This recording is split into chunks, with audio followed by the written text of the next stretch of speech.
माता की। कैसे हैं दोस्तों? उम्मीद करती हूँ कि आप बहुत अच्छे से होंगे। अभी जैसे आपको पता है कि हम शारदीय नवरात्र 3 अक्टूबर से मनाने जा रहे हैं, जिसके संदर्भ में एक वीडियो मैंने आपको पहले दिया था कि नवरात्रों की तैयारी कैसे करें। तो उसी क्रम को हम आगे बढ़ाते हैं सामग्री के साथ, और कैसे पूजा करेंगे थोड़ा सा उसका विवरण आपको देती हूँ। तो सबसे पहले जो सामान हमें चाहिए दोस्तों, एक मिट्टी का बर्तन, थोड़ी सी मिट्टी रेत मिक्स हुई या रेत साफ़ सुथरी, एक पानी का नारियल, एक तांबे का या मिट्टी का कलश, एक नारियल के ऊपर लपेटने के लिए छोटी सी चुनरी और फूल माला, थोड़े से खुले फूल, देवी माँ की मूर्ति, और उसके बाद देवी माँ की चुन्नी, और जो अगर आप कपड़े पहनाते हैं वो सब कपड़े, श्रृंगार, और माँ के लिए माला, फूल, थोड़े खुले फूल। और उसके बाद आपको चाहिए रुई, माचिस, पान का पत्ता, पान के पत्ते, इलायची, लौंग और थोड़े से पताशे और चावल। ये आपको चाहिए। देसी घी आपको जोत जलाने के लिए, और जोत चाहिए। अगर आप जो अखंड जोत जला रहे हैं तो उसकी बने बनाई बातें भी मिल जाती है, और आप खुद भी बना सकते हैं। ये सब चीज़ें आपको हमें चाहिए। गंगा जल चाहिए। ये सब चीज़ें हमें को चाहिए। फल फूल मिष्ठान, ये आपकी माला, ये सब मैंने आपको बता दी। पंचमेवा भी आप ले सकते हैं। ये सब हमारी मोटी मोटी सारी चीज़ें हैं। तो चलिए शुरू करते हैं क्रम से। तो सबसे पहले तो दोस्तों 3 तारीख को जो हम 3 तारीख को हमारी घट स्थापना के मुहूर्त है, वो आपको मैं डिस्क्रिप्शन बॉक्स में दे दूँगी। तो सबसे पहले हमें अपना सुबह जल्दी उठना चाहिए। हमें नहा धो के हम 5 बजे, 5 से 5:30 बीच के बीच में तैयार होकर आप मंदिर में प्रवेश करिए, अपने मंदिर में या जहाँ भी आपने पूजा का स्थान बनाया है। और मैंने आपको जैसे पहले निवेदन किया था कि पहले वीडियो में, कि आप पहले मंदिर को खूब साफ़ सुथरा कर लीजिएगा और खूब उसको अच्छे से सजा लीजिएगा। तो ये तो आपने कर ही लिया होगा। तो ठीक है, हम मंदिर में हमने प्रवेश किया, अपनी जगह पे बैठे। हमने बैठने से पहले अब अपने आसन को शुद्ध करेंगे, और उसके बाद जिस आसन के हम बैठेंगे वह आसन के नीचे हम थोड़ा गंगा जल डालेंगे और थोड़ा सा फूल डालेंगे, और चावल और फूल डाल के धरती माँ को प्रणाम करके और अपना उनसे अपनी क्षमा मांगेंगे कि हमसे कोई गलती हो जाए तो हमें क्षमा कर दीजिएगा। और उसके बाद हम अपना बाईं तरफ अपना ये घट जो हमारे कलश स्थापित करेंगे, और कलश स्थापित करके आपको पता है बाईं तरफ हम लोग वो मिट्टी का बर्तन लेंगे। अगर आप जौ बोते हैं तो उस जौ को पहले जो आप बाज़ार से लाते हैं उसको आप साफ़ कर लेंगे पानी में। जो ऊपर जौ तैरेंगे उनको आप हटा दीजिएगा। तो उस जौ को आप 1 दिन पहले भी भिगो सकते हैं, 2 दिन तक भी आप भिगो सकते हैं। उन जौ को भिगो के छोड़ दीजिएगा। तो हमने मिट्टी का बर्तन लिया, उसमें हमने मिट्टी डाली है, रेत आप जो भी डालेंगे उसके अंदर, उसको छान भी लीजिएगा। पहले छान के साफ़ कर लीजिएगा मिट्टी को। तो हम उसमें डालेंगे और उसमें हम वो जौ बिखेर देंगे उसके अंदर। और उसके अंदर बीच में हम लोग एक कलश रखेंगे तांबे का या मिट्टी का, उसके चारों तरफ हम जो बोएंगे हम। तो उस कलश को रखने के बाद वो जल से भरा हुआ कलश रखेंगे आप, और उसके बाद हमारा नारियल रहेगा, जो पानी वाला नारियल लाएंगे हम, उसके ऊपर हम चुन्नी लपेटेंगे, मौली से बांधेंगे, और उसमें छोटी सी भेंट बांध दीजिएगा। आप जो भी आप बांधना चाहें वो बांध के, वो आप नारियल जो आपकी मनोकामना है उस मनोकामना को रखते हुए, ध्यान रखते हुए उसमें भेंट बांध कर आप वो नारियल रख दीजिएगा। और ये हमारा घट स्थापना हो गई। उसके ऊपर हम एक फूल माला भी चढ़ाएंगे और फल भी चढ़ाएंगे और भोग भी चढ़ाएंगे घट पर, जो हम घट स्थापना करेंगे। और माँ की जो हम मूर्ति लाए थे उनको हम, उनके कपड़े जो भी हम उनको अर्पित करेंगे, और चुन्नी चढ़ाएंगे माँ को, श्रृंगार का सामान चढ़ाएंगे। बहुत सुंदर सी माँ की मूर्ति को हम सजा लेंगे। और दाहिनी तरफ हम दीपक लगाएंगे। एक स्टील की प्लेट लेंगे, उसमें हम अगर वही अखंड जोत जलाने तो वो रखेंगे, नहीं तो जो दीपक सुबह से शाम तक जलेगा हम वो दीपक रखेंगे। दीपक के नीचे भी आप थोड़े फूल, चावल, 1 रुपये का सिक्का आप रख सकते हैं। उसके ऊपर आप फूल दीपक रख दें आप। और उसके बाद जैसे हमने आसन भी शुद्ध कर लिया, घट स्थापना हो गई, मूर्ति भी हमने रख ली माँ की, और हमने दीपक भी रख लिया। दीपक में घी डाल के, बत्ती लगा के हमने दीपक तैयार कर लिया।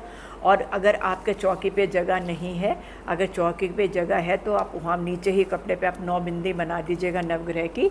नहीं तो आप एक प्लेट लेके उस पर भी नवग्रह की 9 बिंदी आप बना सकते हैं। आप नहीं भी जानते ज़्यादा अपने ग्रहों के बारे में तो कोई बात नहीं, आप अपना 9 बिंदी आप उनकी बना दीजिए। और उसके ऊपर भी आप थोड़े फूल चढ़ाइएगा और एक मौली का इतना बड़ा धागा लेके आप सारा उनको एज ए वस्त्र के रूप में चढ़ा दीजिएगा। और आप ये कलश पे क्या कहते हैं, ये आप कलश पे भी एक मौली का इतना बड़ा धागा आप चढ़ाएंगे और जनेऊ भी चढ़ाएंगे। ठीक है, उसके बाद आपने ये 9 बिंदी भी बना दी, उनको फिर हम अपना जैसे हाथ जोड़ के दीपक प्रज्वलित करेंगे। आप दीपक प्रार्थना करके, क्योंकि अगर आपको नहीं भी कोई दीपक का श्लोक आता है तो आप खाली एक सर्व मंगल मांगल्ये शिवे सर्वा साधिके शरण्य त्र्यंबके गौरी नारायणी नमस्तुते, आप जितनी भी तैयारी के साथ साथ आप यही मंत्र बोलते जाइए, कोई बात नहीं। आपने दीपक जला लिया। अब आप उसके बाद आप अपना ये जो हमने दुर्गा जो हमने जो नौ नवग्रह जो हमने बनाए थे उनके ऊपर आप फल फूल थोड़े से पहले फूल चढ़ाइए, चावल चढ़ाइए, फल अर्पित करिए, भोग अर्पित करिए। जो भी मिष्ठान आप लेके आए हैं, पंचमेवा भी आप लाए हैं वो भी अर्पित करिए, मिष्ठान भी अर्पित करिए। और आपने जो घट स्थापना करी है उनको भी आप फल अर्पित करिए, फूल चढ़ाइए और पंचमेवा जो भी मैं कह रही हूँ आपको वो आप चढ़ाइए। और माँ दुर्गा जी भी माँ दुर्गा जी को भी आप भोग रखिए, उनको मिष्ठान रखिए, पंचमेवा रखिए, हाथ जोड़िए अच्छे से। और जो आप उनके साथ अगर और भगवान जी भी स्थापित हैं तो गणेश जी का पहले आह्वान करेंगे आप, फिर सब भगवान जी का आह्वान करेंगे, माँ दुर्गा का आह्वान करेंगे और उनको भी फल फूल, जितने भी भगवान जी आपके मंदिर में हैं उनको भी आप फल फूल सब आप उनको चढ़ाएंगे। आपने अगर उनको वस्त्र पहना रखे हैं, नहीं अगर आपने वैसे ही रखे हुए हैं तो आप मौली का धागा जो होता है उनको वस्त्र के रूप में उनको अर्पित करेंगे। तो हम सब भगवान जी को, माँ दुर्गा जी को भी, घट जी को भी, सबको हमने फल फूल अपना ये मिष्ठान ये सब हमने अर्पित कर दिया, नवग्रह को भी सबको। और आसन हमने पहले ही शुद्ध कर लिया था। तो अब हमने दीपक प्रज्वलित भी कर दिया और अब हम क्या करेंगे, 5 फूल ले लेंगे अपनी अंजलि में। अपनी अंजलि में 5 फूल लेकर जो आपकी मनोकामना है या जो भी आप कहना चाहते हैं माँ से, जो आप अर्जी लगाना चाहते हैं माँ से, जो आप अरदास करना चाहते हैं माँ से, वो आप अपना ध्यान करेंगे, माँ से प्रार्थना करेंगे कि मैं इस मनोकामना से या इससे भी मैं आपके सामने अपनी मनोकामना रख रहा हूँ, आप मेरे इस मनोकामना को पूर्ण करिए। आप अपनी प्रार्थना करके और जो ये फूल हैं वो माँ के चरणों में आप अर्पित कर देंगे। तो ये एक बहुत सिंपल सा तरीका है, बहुत सादा। और हाँ, और जो पान का पत्ता है उसमें आप लौंग, इलायची और एक सुपारी रख के वो आप माँ को अर्पित करेंगे। आपको वो नड्डेमस में माँ को आप अर्पित कर देंगे। तो ये सब चीज़ें हमने माँ को अर्पित कर दी, फूल माला वगैरह सब माँ को अपने अर्पित करनी है आपको। बहुत सुंदर सुंदर गुलाब हो गया, और आप जैसे बेला लाते हैं या गुलाब है उसमें इत्र भी लगा के माँ को अर्पित करिएगा। या हो सके तो पूरे मंदिर में आप इत्र मतलब छिड़क सकते हैं इत्र। इत्र कैसे लगाएंगे आप, फूल पे इत्र लगा के वो फूल चढ़ाएंगे आप, है ना। सारे भगवान जी को भी जो भी है आप इत्र, माँ लक्ष्मी को भी आप फूल पे इत्र लगा के वो फूल चढ़ाएंगे आप। ये नहीं कि सादा इत्र ऐसे मत डाल दीजिएगा, ठीक है, फूलों पे इत्र लगा के डालिएगा आप। और जो भी आप ये माँ को चुन्नी जो पहना रहे हैं उसमें भी मैं कहूँगी, जैसे मैंने घट स्थापना पे आपको कहा ना थोड़ा सी आप भेंट बांध लीजिएगा, ऐसी माँ को चुनरी जो आप चढ़ा रहे हैं आप चुनरी के कोने में थोड़ी सी भेंट माँ को बांध दीजिए। जो भी आपकी सामर्थ्य है, जो भी आप जिसमें भी आप सक्षम हैं वो माँ को आप अर्पित करिएगा, ठीक है। और ये पान का पत्ते ये सब मैंने बता दिया आपको। और ये पान के पत्ते की जो लौंग, इलायची, सुपारी है ना, आप डेली माँ को चढ़ाइएगा। रोज़ माँ को जब आप भोग लगाएंगे, आप ये सब अर्पित करेंगे, फल अर्पित करेंगे आप रोज़, तो वो आप उसके साथ साथ आप ये पान का पत्ता वाला भी, सुपारी, लौंग, इलायची, ये भी आप माँ को करिएगा। जो लोग उसमें उपला जला के उसमें हवन सामग्री डाल के माँ की वो जलाते हैं थोड़ा सा माँ के आगे, तो उसमें भी आप वो कपूर डाल के आप थोड़ा सा हवन सामग्री डाल के वो उससे जोत जो माँ की करते हैं वो भी आप कर सकते हैं। वो आपकी इच्छा है, आप कैसे करते हैं उस चीज़ के लिए। और इसमें आपको मतलब सुबह शाम माँ की आरती करनी है।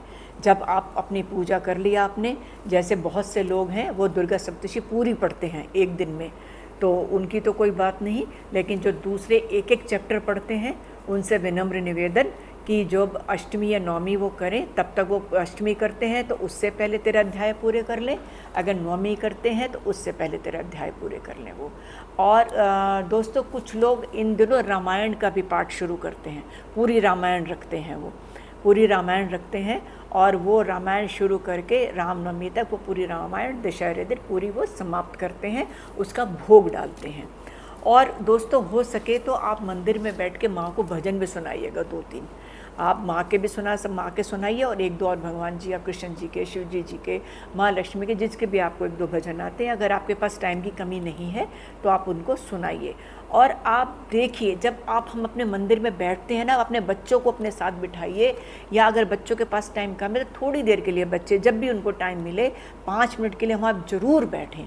वहाँ पर इतनी पॉजिटिविटी होती है कि ऑरा क्लीन करती है वो पॉजिटिविटी आपका, तो आप वहाँ देखेंगे कि इतनी पॉजिटिव भर जाती है, इतना अच्छा लगता है बैठ के कि मन ही नहीं करता कि हम वहाँ से उठें। तो इसलिए बच्चों को भी अपनी पूजा में शामिल करिए, सुबह शाम आरती में अपने परिवार को शामिल करिए, आरती करिए माँ की, अखंड दिए का ध्यान रखिए। और अगर आप अखंड नहीं जला रहे हैं तो सुबह शाम उस दिए का बहुत आप ध्यान रखिएगा। और बाद में आपको क्या करना है, जब पूरी आपकी पूजा हो जाए तो आपको क्षमा याचना करनी है माँ से। हम इंसान हैं, हमसे गलती हो जाती है, तो हमारी पूरी पूजा में जो हमसे गलतियाँ हुई है माँ हमें क्षमा करो। हम मंत्र नहीं आता, हमें पूजा करने की विधि नहीं आती, हमें कुछ नहीं आता, तो हमारी जो पूजा है माँ आप स्वीकार करो, माँ ज़रूर आपकी सुनती हैं। हाँ, एक निवेदन और दोस्तों, अगर आप किसी विशेष मंत्र के साथ पूजा करना चाहते हैं तो जो हमारी दुर्गा सप्तशती है उसके पीछे हमारे बहुत सारे मंत्र लिखे हैं। आप किसी रोग को दूर भगाना चाहते हैं, आप शत्रु बाधा आना चाहिए, बहुत सारे मंत्र हैं, आप उसमें से वो मंत्र चुन सकते हैं और उस मंत्र के साथ भी आप साधना कर सकते हैं, उस मंत्र के साथ भी आप पूजा कर सकते हैं। बहुत लोग दुर्गा चालीसा पढ़ते हैं, बहुत लोग दुर्गा सप्तशती पढ़ते हैं, बहुत लोग ऐसे सिंपल मंत्र के पूजा करते हैं। जो आपको अच्छा लगता है आप उस तरीके से पूजा करिए। मेरा फिर वही कहना है कि माँ आपकी भावना देखती है, माँ भाव देखती हैं। सब भगवान हमारे भाव देखते हैं, वो ये नहीं देखते कि इतना पैसा इसके पास, नहीं, सिर्फ माँ भाव देखती है। जो आपके पास आप श्रद्धा से उनको अर्पित करिए। और रामायण का भी जैसे मैंने आपको बता दी है ये बात, और बाकी मैंने जैसे पहले वीडियो में भी आपको बता ही दिया था, वो बात मैंने आपको बताई दी थी कि आप दुर्गा माँ के 108 नामों से और 32 नामों से भी माँ की आराधना कर सकते हैं। आपकी कोई बहुत ज़्यादा विशेष मनोकामना है तो वो मैंने जैसे आपको पहले बताया था कि आप माँ के 32 नाम करके आप कुंज का स्रोत करिएगा, संपुट लग जाएगा। तो इसलिए वो आप पहले 11 बार आपको करना है, पहले माँ के सारे 32 नाम पढ़ने हैं और फिर आप कुंज का स्रोत पढ़ना है। तो ये आप बिल्कुल आपको एक लगन से करना है, तो आपको ज़रूर माँ आपकी मनोकामना पूर्ण करेंगी। मेरी शुभकामनाएं आप सबके साथ हैं कि आप जो भी मनोकामना आप सबकी है वो माँ आपकी मनोकामना पूर्ण करे, आपकी माँ झोलियाँ भरे, घर भंडार भरे। और अन्नपूर्णा माँ को भी आप नमस्ते करेंगे, अन्नपूर्णा माँ की भी आप पूजा करेंगे। माँ ही अन्नपूर्णा है, माँ के बहुत सारे रूप हैं, इनके अलग अलग रूपों की चर्चा मैं आपसे करती रहूँगी। तो ये मेरा छोटा सा आपसे थोड़ी सी विधि बताने की कोशिश, हम सरल लोगों के लिए जो सरल रूप से हम लोग पूजा करते हैं, जो हमें बहुत कुछ नहीं आता है। तो आप खुश रहिए, स्वस्थ रहिए। और आप अगर इसमें कुछ और भी पूछना चाहते हैं तो आप मेरे कमेंट बॉक्स में लिख सकते हैं। और दोस्तों यदि आपको मेरे चैनल पसंद आ रहे हैं तो आप सब्सक्राइब करिए, लाइक करिए, शेयर करिए और हाँ, बेल आइकन दबाना ना भूलिए। आपको ये मालूम है कि आप कोई भी विषय होता है मैं आपसे बड़े सरल भाषा में बात करती हूँ। तो इसी के साथ मैं आज्ञा लेती हूँ, मिलूँगी आपसे नेक्स्ट वीडियो में, तब तक के लिए आज्ञा दीजिए। नमस्ते।